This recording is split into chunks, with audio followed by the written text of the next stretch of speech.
Hi, my name is Susan Connelly. I'd love to share a little bit about my journey, my story. So about 8 years ago, when I was getting sober, I had been a homeless drug addict for about 6 years.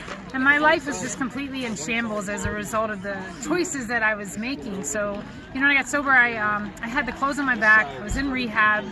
My son, I was about to lose my rights to him. He was in CPS.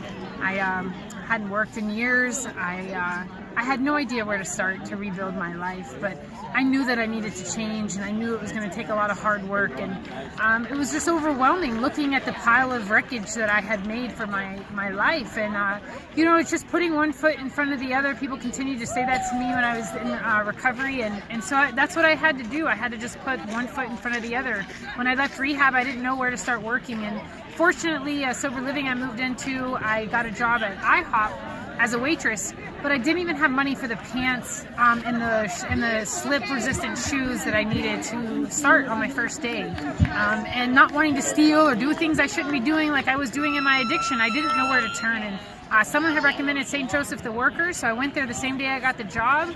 I remember them giving me a voucher so I could go get shoes and a pair of pants. And that might seem like such a small thing. Even to me today, it seems like such a small thing, but it was instrumental in my life at that moment. And without those things, I couldn't have started that job, and I couldn't be where I'm at today. It was these pivotal moments. And so at that time, I was able to start working there. And from there, I needed to move sober livings. I started painting addresses on people's curbs, walking around, knocking on doors, whatever it took, so that I could go to all my classes that I had to do and go to my CPS visits and work a program in recovery. And long story short, after about 13 months, I did get my son back.